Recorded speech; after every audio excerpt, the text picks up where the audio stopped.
You know, something shifts when you turn 70. It is not just another birthday. It is a quiet moment where you begin to see the world and yourself a little differently. People may tell you to slow down, to shrink yourself, to fade politely into the background. But I believe turning 70 is not the beginning of the end. It is the beginning of becoming who you were always meant to be. If you are a woman over 70, like me, you have probably noticed that a lot of the advice we were given in our younger years just does not make sense anymore. We were told to stay quiet, to stay busy, to stay small. But now is the time to rewrite the rules.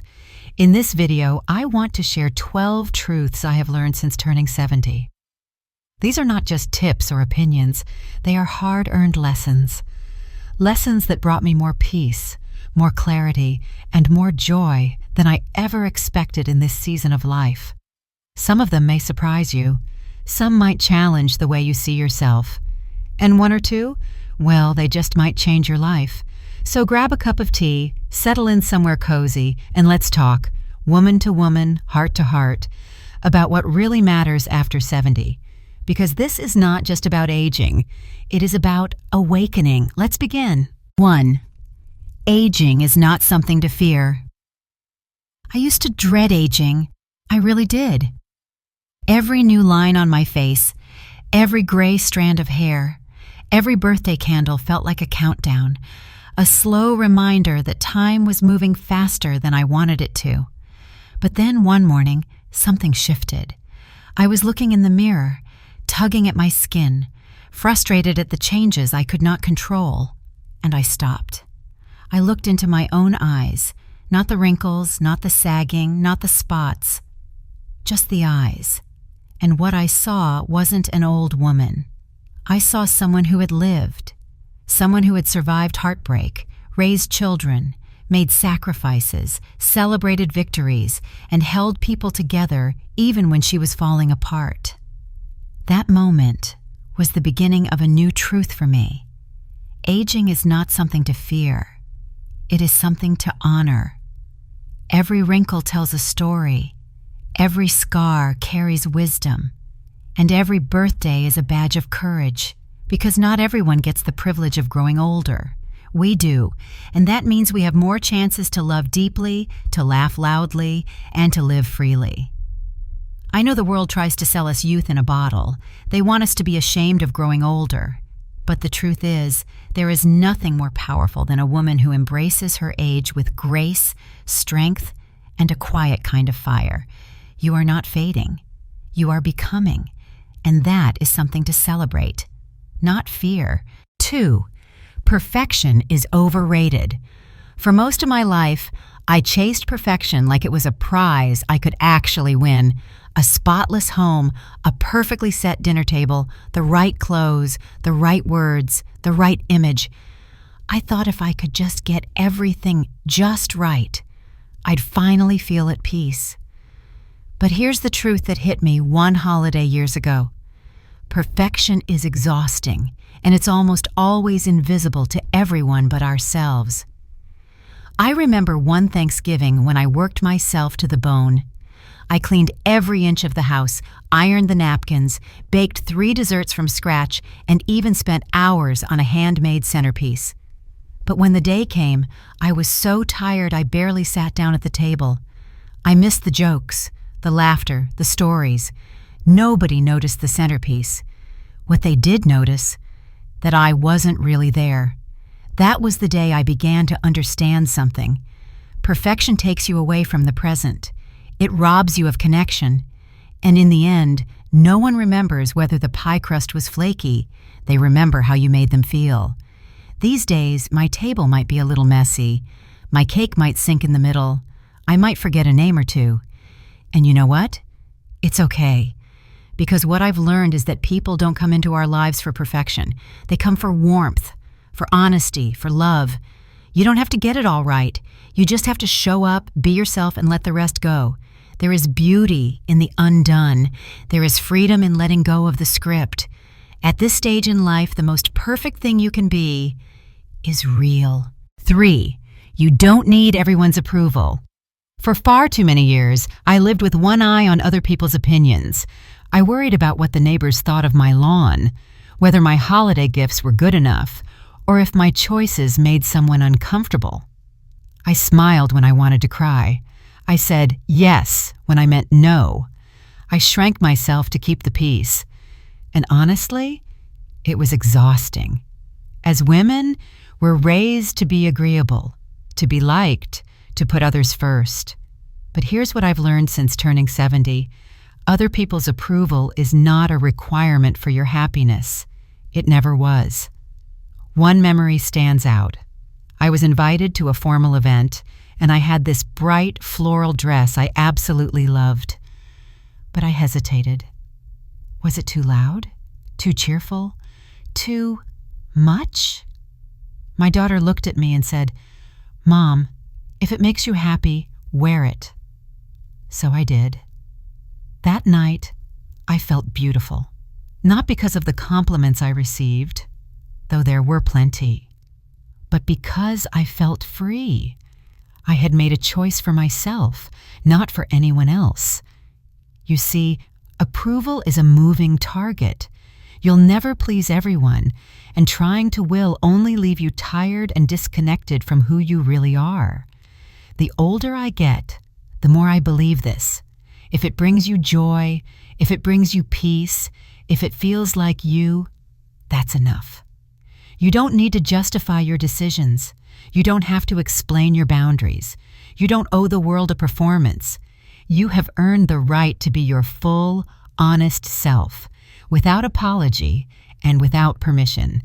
Because at the end of the day, the only person who needs to approve of your life is you. 4. Let go of toxic relationships.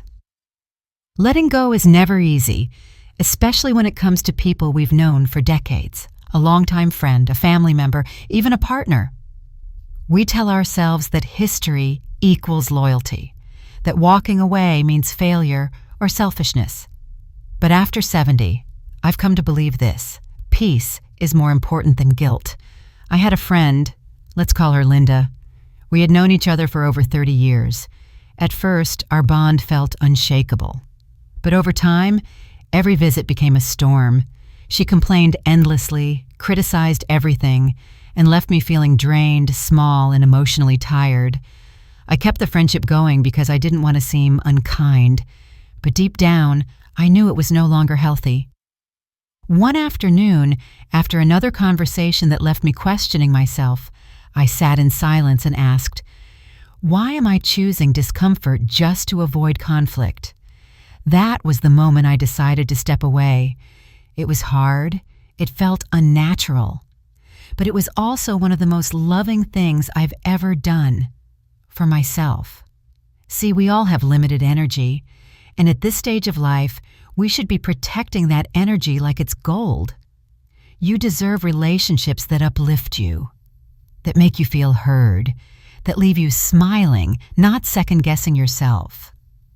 Letting go doesn't mean anger. It doesn't mean drama.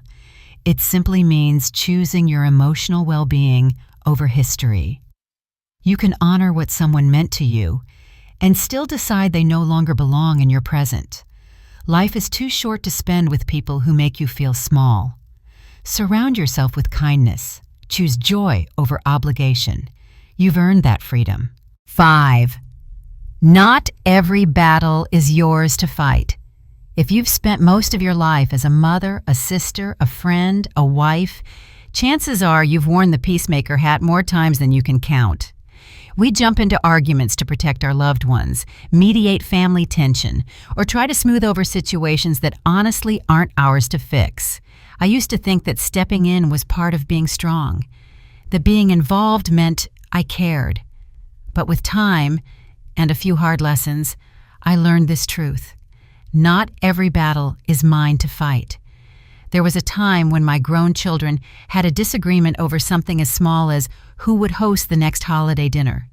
My instinct was to step in, solve it, keep everyone happy. But all it did was add fuel to the fire. Neither of them appreciated my help, and worse, I ended up being the one caught in the middle. After that, I asked myself, why am I sacrificing my peace for conflicts that aren't mine? The answer was simple: old habits. But habits can change. These days, I pause before getting involved. I ask myself, is this my problem? Is this something I need to fix? And more often than not, the answer is no. Protecting your peace is not weakness, it is wisdom. You are allowed to say, that's between them, and walk away. You are allowed to preserve your energy for the things that truly matter to you. Letting others solve their own problems isn't selfish, it's respectful. It shows trust in their growth and trust in your boundaries, and it opens up space in your life for calm, for clarity, and for joy. 6. Time is your most precious resource. There's a quiet truth that becomes louder as we age. Time is no longer something we can take for granted. It's not unlimited. It's not guaranteed. And because of that, how we spend it and who we spend it on matters more than ever. I used to fill my calendar to the brim. Birthday parties, fundraisers, church events, community lunches, hosting friends, you name it, I said yes to it. I thought being busy meant being alive, being useful, being needed. But slowly, I began to notice something. I was always tired, not just physically, emotionally. I was showing up everywhere, but never fully present anywhere, especially not for myself. One Sunday morning, I realized just how far I'd drifted. I had promised to help at a charity event I didn't even care about, and I ended up missing my favorite ritual: a quiet morning with my journal, my tea, and my thoughts. That stillness used to refill my soul, and I had traded it for noise I didn't need. That moment woke me up. Now, before I say yes to anything, I ask myself 2 questions. Will this bring me joy? Do I have the energy for it? If the answer is no, I say no, kindly but clearly. And you know what? People understand. Many of them are learning to do the same. Your time is sacred. It is not a badge of honor to be overbooked or overwhelmed.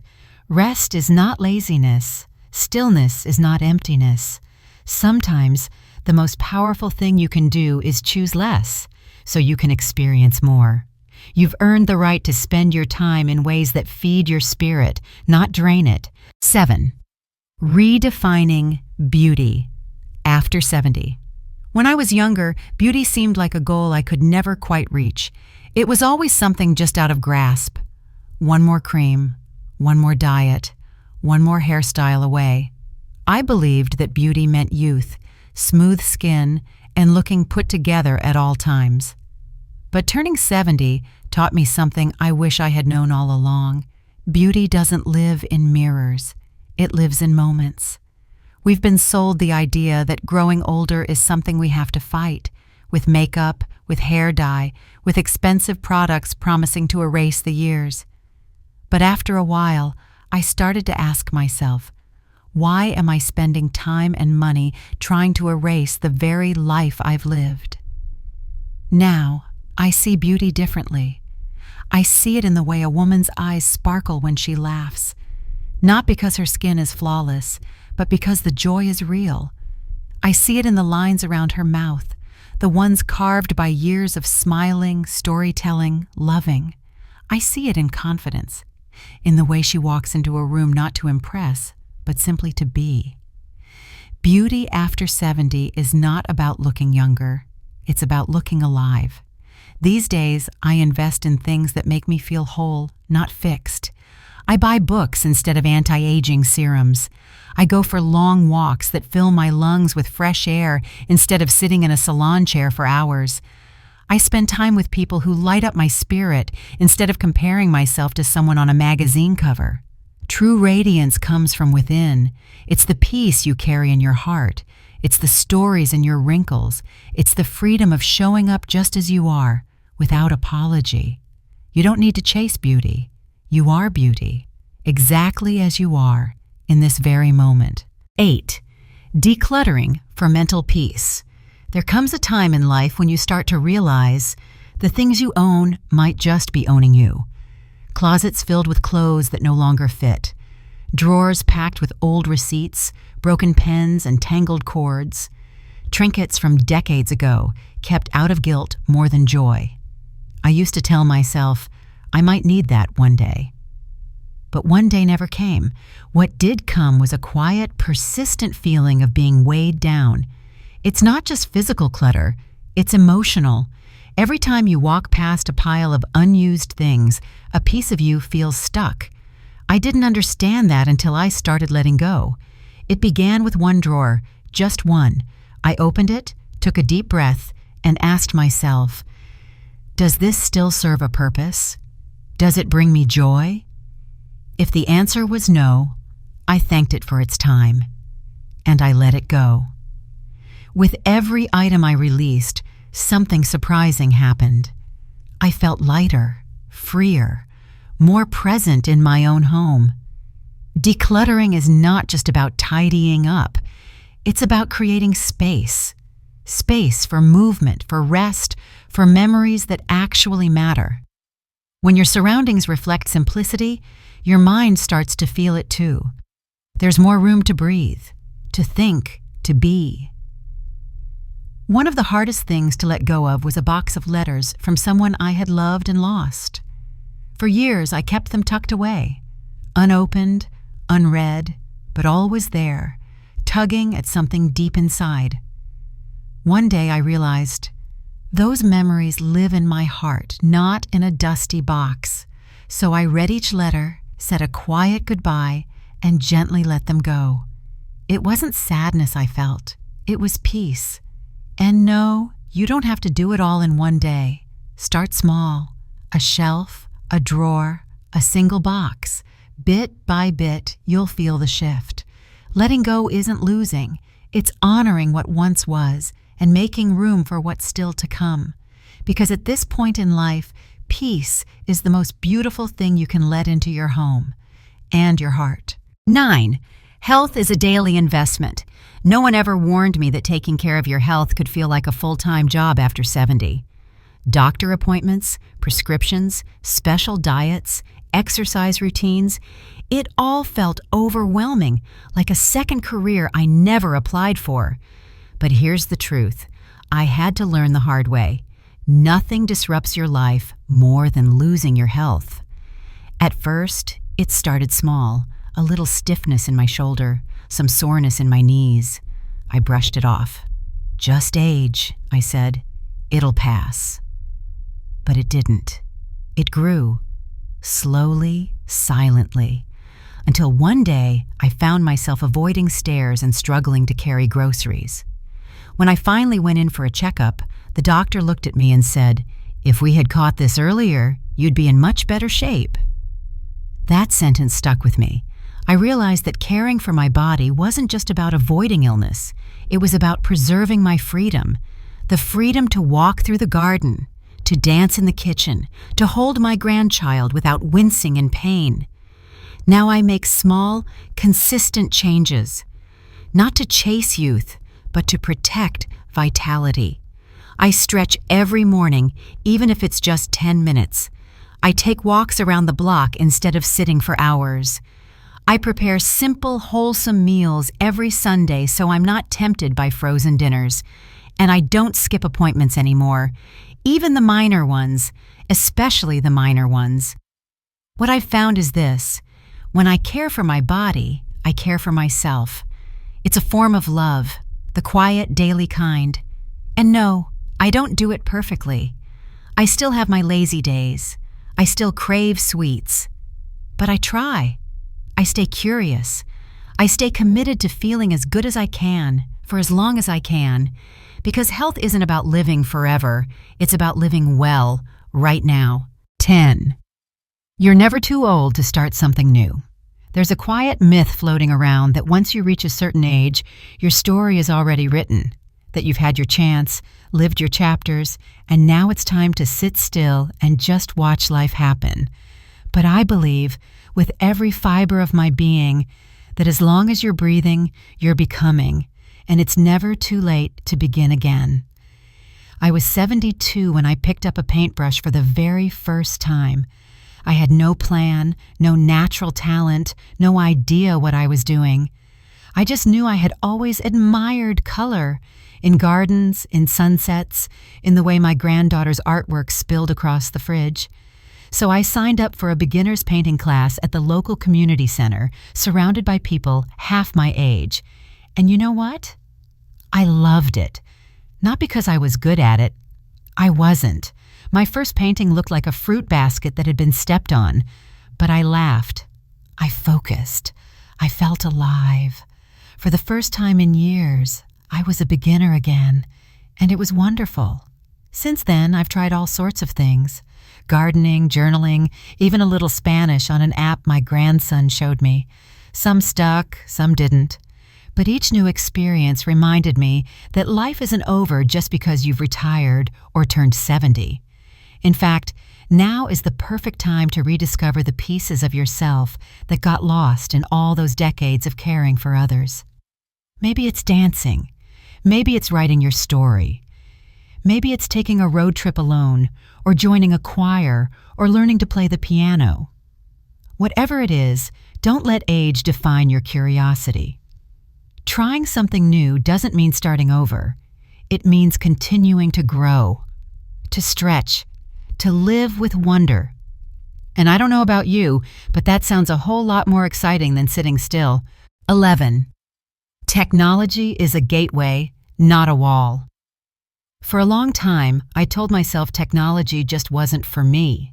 Smartphones, tablets, online banking, video calls. It all felt too fast, too complicated, too young. I'd hand my phone to my granddaughter and say, "Can you just fix it?" And every time I'd feel a little more behind, a little more out of touch. But one rainy afternoon, everything changed. My granddaughter sat down with me and said, "Grandma, I want to show you something." She opened up a video call with my cousin, someone I hadn't seen in over 5 years. And just like that, we were talking face to face. Tears welled up in my eyes. I didn't feel behind. I felt connected. That was the moment I stopped fearing technology and started exploring it, one small step at a time. I learned how to text, how to join online book clubs, how to follow gardening videos on YouTube. I even joined a private Facebook group for women over 65, and let me tell you, the wisdom, humor, and support in that group is better than any advice column I ever read. Technology doesn't replace the real world. It expands it.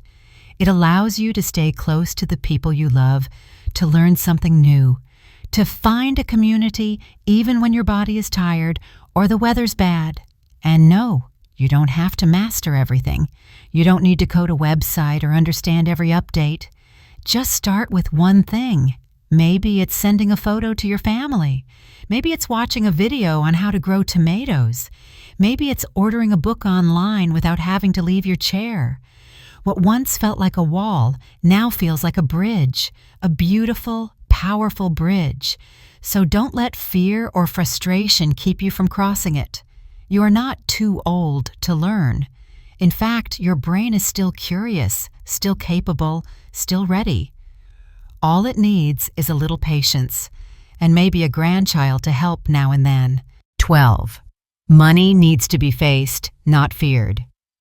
Money is one of those topics we often avoid, especially as we get older. It can feel uncomfortable, confusing, or even shameful. Some of us were taught never to talk about it. Others were told to just trust that things would work out. But here's the truth. Ignoring your finances doesn't make them go away. It only makes them more stressful. I've seen friends who had enough in savings but were too afraid to spend it.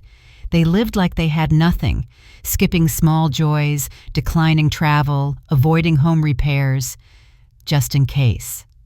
I've also seen the opposite. Friends who didn't look at the numbers, hoping for the best, only to be caught off guard by medical bills or rising costs they weren't prepared for. I've been on both sides. What changed everything for me was sitting down with a pen, a notebook, and yes, a financial advisor. We talked honestly. I asked all the questions I had been embarrassed to ask. And what I found wasn't fear, it was freedom. Understanding your money is not about control, it's about confidence. When you know what you have, what you need, and what you want to leave behind, you can make decisions from a place of clarity, not panic. And no, it's not too late. Whether you're managing a fixed income or exploring how to support your grandchildren, it's never too late to get a clearer picture. Even small changes, like creating a simple monthly budget or reviewing your insurance, can offer huge peace of mind. Money should support your life, not limit it. You deserve to enjoy the fruits of your hard work. You deserve to treat yourself now and then. And most of all, you deserve to feel safe, steady, and informed. Facing your finances might feel intimidating at first, but once you do, you'll wonder why you waited so long. If you've made it this far, I want to thank you. Truly. Not just for watching, but for giving yourself the time to reflect, to feel, and to consider what this stage of life can really be. We've covered a lot today.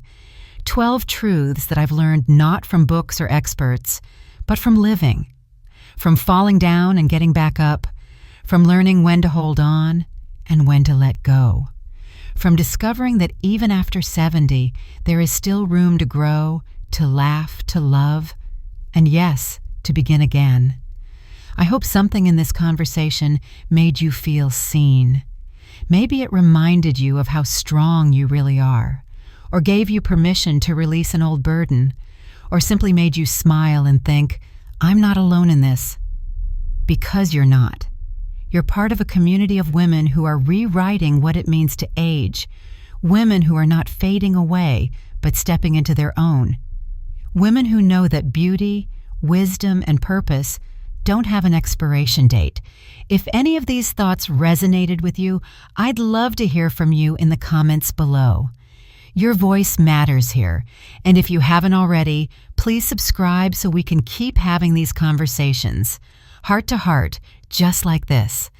Until next time, take care of yourself, cherish your days, and remember, life after 70 isn't about slowing down. It's about showing up fully, freely, and unapologetically you.